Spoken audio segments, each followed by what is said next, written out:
Olá pessoal, frequentemente os alunos me pedem para indicar livros que falem sobre metodologias ativas, que falem sobre tecnologias na educação e o contexto atual. Então por isso eu resolvi gravar esse vídeo para disponibilizar aí algumas referências que são importantes para que os alunos possam utilizar nos seus trabalhos, nos seus artigos. Então, não sei se vocês já conhecem, mas essa coleção é Desafios da Educação, né, da editora Penso. Então eles têm aí uma série de livros que trazem uma abordagem bem interessante, um contexto bem atual e nós podemos aí utilizar como referência aí nos nossos artigos e trabalhos. Então o primeiro livro que eu quero apresentar para vocês é esse aqui, chama-se Sala de Aula Inovadora, tá? Do Fausto Camargo e Tuine Daros, tá? Então esse é um livro que traz para o professor, traz para o estudante um conjunto de possibilidades de aplicação de metodologias ativas na prática. Então ele vai ensinar de maneira bem resumida como que o professor pode utilizar essas metodologias na sua sala de aula. Então, para explorar a competência da escrita, a oratória, o trabalho em grupo e uma série de outras possibilidades.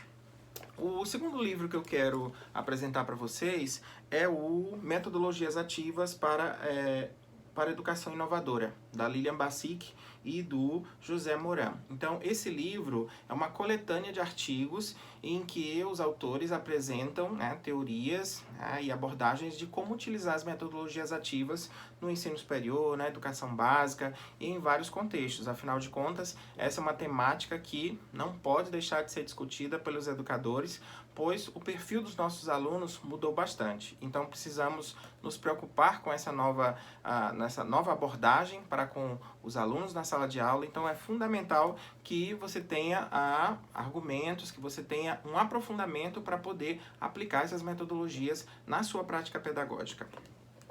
O outro livro que eu também quero apresentar para vocês é o do Rui Fava, Trabalho, Educação e Inteligência Artificial. Então esse livro também traz aí uma reflexão que vai desde o passado até os dias atuais sobre como que a tecnologia e a informação vem influenciando a nossa vida, vem transformando a forma como trabalhamos e a forma como devemos educar nossos alunos, né? Preparando-os e pensando aí para um futuro em que as profissões serão diferentes e as competências e habilidades elas terão que ser cada vez mais desenvolvidas. Então é uma reflexão aí importante para os educadores esse livro e traz também uma abordagem interessante falando sobre como a inteligência artificial vai influenciar nas nossas rotinas e nas nossas atividades do dia a dia. O outro livro que eu também quero apresentar para vocês é o Guia para a Utilização da Aprendizagem Invertida no Ensino Superior. Tá? Então, esse livro é do Robert Taubert. Então, ele apresenta como fazer a sala de aula invertida e, mais especificamente, no ensino superior. Então, o que é a sala de aula invertida? É uma das metodologias ativas que tem por missão inverter o processo. O que naturalmente nós fazemos na sala de aula? Assistimos a aula, temos teoria. E o que normalmente fazemos em casa? Fazemos tarefas. Tá?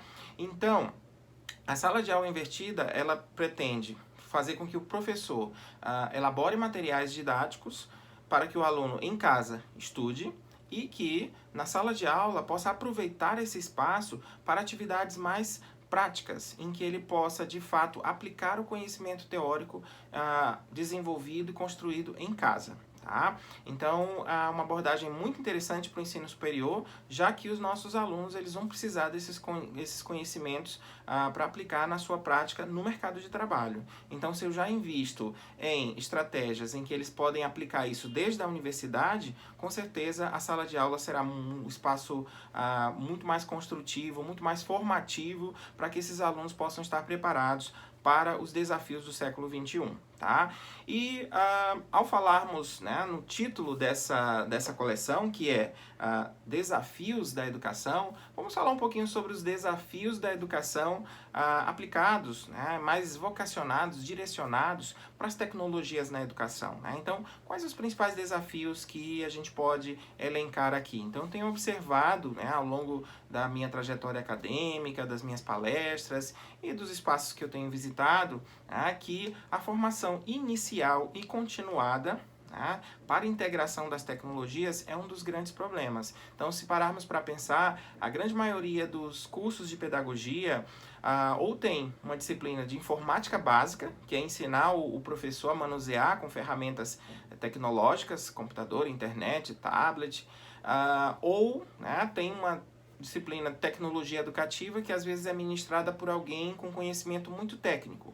Então, o ideal é que essa disciplina ela tivesse uma carga horária um pouco maior, que os alunos tivessem a possibilidade de aplicar esses conhecimentos, vivenciando e utilizando ali na prática, e que esse professor fosse uma pessoa que conjugasse os dois conhecimentos, o conhecimento técnico e o conhecimento pedagógico, para fazer com que essa integração ela se torne de fato eficaz, eficiente para os futuros alunos que vão receber as aulas desses alunos que estão em formação. Tá?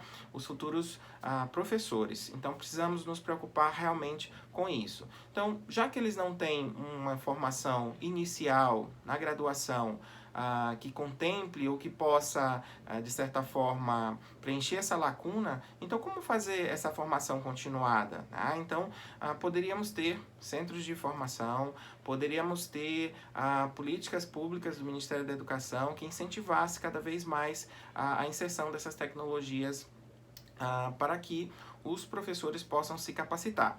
E não é apenas usar, manusear, mas aprender a integrar. Então, o que é integrar? É quando eu utilizo a ferramenta para fazer com que o meu aluno pense, para fazer com que o meu aluno ele possa, de fato, produzir novas informações e não apenas usar por usar ou usar para reproduzir, mas sim usar para criar. Tá? Um outro desafio é a motivação para o uso, né? Nem todos os professores estão motivados, às vezes por acúmulo de trabalho, às vezes porque tem que trabalhar em 2, 3 ambientes, e sabemos que planejar atividades com tecnologia educativa dá trabalho. Tá? Então, se já dá trabalho planejar uma atividade sem tecnologia educativa, com tecnologia dá mais ainda. No entanto, os resultados, né, eles podem ser muito mais promissores do que os métodos tradicionais. Tá? O que mais? Conhecimento das ferramentas e suas potencialidades. Muitas pessoas dispõem de um celular, dispõem de um tablet, mas não conhecem as potencialidades, não sabem que podem baixar aplicativos e utilizar essas ferramentas como aliadas do professor na sala de aula. Tá? Então, também conhecimento acerca das metodologias para a integração dessas ferramentas. Então, como integrar?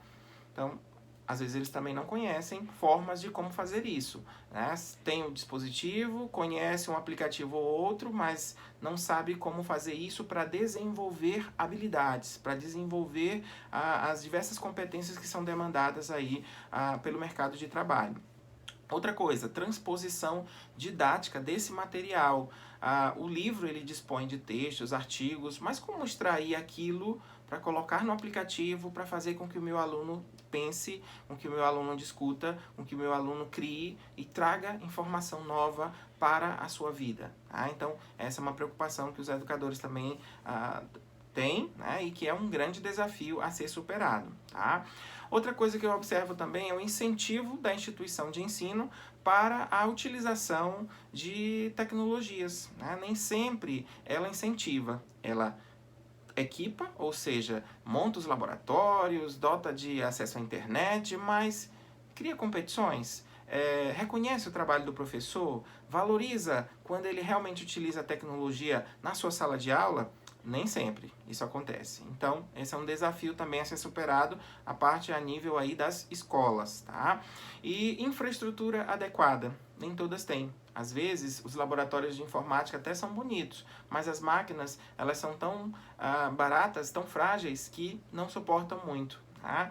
O acesso à internet nem sempre é bom, e isso tudo termina desestimulando o professor, porque ele já passou um tempão planejando aquela aula, quando chegou dentro da sala de aula, a internet não funcionou. Então, todo o planejamento dele foi por água abaixo. Tá? Que mais? Políticas públicas que possam incentivar cada vez mais o uso consciente, claro, das tecnologias no ensino.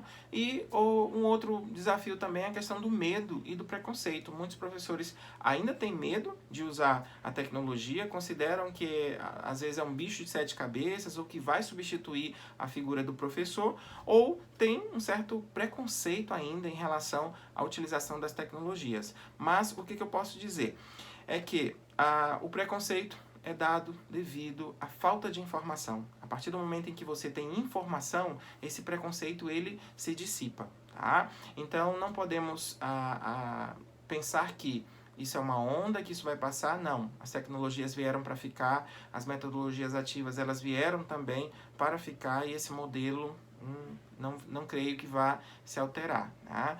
Nós precisamos cada vez mais investir em formas inovadoras de fazer com que a nossa sala de aula seja um espaço rico de criação, de descobertas, favorecendo cada vez mais práticas que possam levar esse nosso aluno a estar preparado para os desafios que ele vai enfrentar quando estiver no mercado de trabalho. Então foram essas as dicas que eu deixei aí para vocês, espero que sejam úteis, tá? E a minha intenção agora é gravar cada vez mais vídeos como estes para deixar dicas e algumas recomendações para os professores.